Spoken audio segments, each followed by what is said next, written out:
जब रमेश का चाचा अपनी जवान पत्नी को छोड़कर पैसे कमाने के लिए परदेश चला गया तो फिर रमेश अपनी जवान चाची के पीछे लाइन लगाने लगा। और एक दिन मौका पाकर रमेश ने अपनी चाची का उसके बाथरूम में ही गेम बजा डाला। नमस्कार दोस्तों, स्वागत है आप सभी का हमारे एशियन क्राइम अफेयर चैनल में। दोस्तों, एशियन क्राइम अफेयर चैनल को आप सभी लोग सब्सक्राइब कीजिए, वीडियो को लाइक कीजिए और वीडियो को ढेर सारा शेयर कीजिए।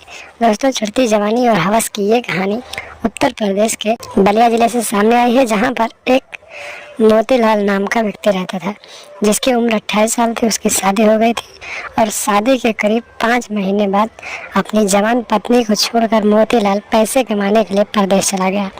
और जब वो परदेश चला गया तो फिर उसकी जवान पत्नी अपने कोई भी मदद अपने भतीजे रमेश से लेने लगी। और फिर रमेश भी अपनी जवान चाची को देखकर उसका मन मचलने लगा और फिर वो उसके पीछे लाइन लगाने लगा।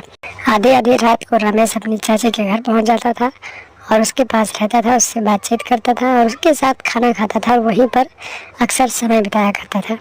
यानी जब भी वो अपनी जवान चाची को देखता था तो उसका मन मचलने लगता था और वो उसके बड़े बड़े गुब्बारों को देखकर कहीं ना कहीं परेशान हुआ करता था और अपनी चाची के पीछे लाइन लगा कर रहता था।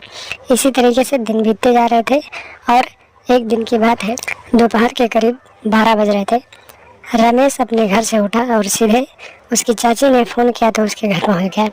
और जब उसकी चाची ने फ़ोन किया तो बताया कि मुझे कुछ काम है, मुझे मार्केट जाना है, चलो तुम मुझे मार्केट घुमा लाओ।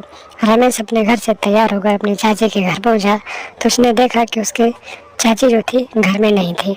तो उसने अपनी चाची को आवाज़ लगाया और जब उसकी चाची ने नहीं बोला तो रमेश सीधे घर में घुस गया। और जब रमेश घर में घुसा तो उसने देखा कि उसकी चाची बाथरूम में नहा रही थी। उसकी जवान चाची बाथरूम में बिना कपड़ों के नहा रही थी। और रमेश ने इतना नज़ारा देखने के बाद एकदम से मूड बना लिया कि आज वो अपनी चाची का गेम बजाकर ही छोड़ेगा। और फिर देखते ही देखते रमेश नहाओ देखा न ताव देखा सीधे बाथरूम में घुस गया। और फिर बाथरूम में घुसने के बाद अपनी चाची को घोड़ी बनाकर उसका गेम बजाना शुरू कर दिया। और करीब 2 घंटे तक रमेश अपनी जवान चाची का गेम बजाता रहा। और गेम बजाने के बाद जब थक गया तो फिर उसे वहीं पर छोड़कर बाहर चला आया। और फिर जब उसकी चाची कुछ देर बाद अपने बाथरूम से बाहर आई और फिर अपने कमरे में गई और कपड़े बदल कर बाजार चली गई। रमेश अपनी चाची को बाजार में घुमा के लाया और जब बाजार से घुमा के लाया तो फिर से एक बार रमेश ने अपनी चाची से कहा कि चाची एक बार फिर से मन कर रहा है, चलो फिर कुछ करते हैं। और इसके बाद उसकी चाची भी काफ़ी दिनों के बाद, उसका पति परदेश था तो उसकी भी जवानी उछाल मार रही थी और फिर उसने अपने भतीजे रमेश को एक मौका और दे दिया। और फिर रमेश ने इतने जोरदार तरीके से अपनी चाची को गेम बजाया कि उसकी हालत ख़राब हो गई। इसी तरीके से चाची और भतीजे का ये रिश्ता चलने लगा। इसी तरीके से चाची और भतीजे का ये गेम चलते चलते 4 महीने बीत गए और इस बात की जानकारी कहीं ना कहीं मोतीलाल को पहुंच गई। और जब मोतीलाल को इस बात की जानकारी मिली तो फिर मोतीलाल अपना बैग पैक किया और सीधे अपने घर आ गया। और मोतीलाल जब घर पहुंचा तो उसने अपनी पत्नी से इसके बारे में बातचीत की तो उसकी पत्नी ने बताया कि नहीं, ये सब गलत है।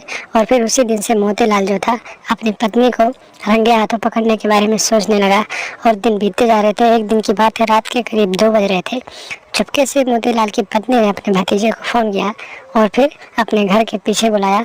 और जब वो अपने घर के पीछे जाकर अपने भतीजे के साथ अपना गेम बजवाने लगी तभी अचानक मोतीलाल की नींद खुली और मोतीलाल वहाँ पर पहुँच गया। और जब मोतीलाल वहाँ पर पहुँच गया तो फिर उसने इन दोनों के इस रिश्ते का विरोध किया। तो फिर उसकी पत्नी ने अपने भतीजे के साथ मिलकर अपने पति को ही मौत के घाट उतार दिया। और फिर जब सुबह हुई, लोगों को जानकारी हो गई तो फिर लोगों ने जब पुलिस को बताया तो फिर पुलिस ने इन दोनों को हिरासत में लिया और फिर लाश को कब्जे में लेकर पोस्टमार्टम में भेज दिया। और फिर चाची और भतीजे को आगे की कार्रवाई के लिए जेल में डाल दिया। तो दोस्तों, सावधान रहें, सतर्क रहें, अपना और अपनों का ख्याल रखें। ऐसे लोगों से दूरी बना कर रखें जो ऐसे लोग हैं, क्योंकि आजकल के लोग ऐसी आपराधिक मानसिकता रखते हैं। तो दोस्तों, सावधान रहें, सतर्क रहें और लगातार हमारे साथ बने रहें। हमारे चैनल को सब्सक्राइब कर लें और हमेशा देखते रहें एशियन क्राइम अफेयर।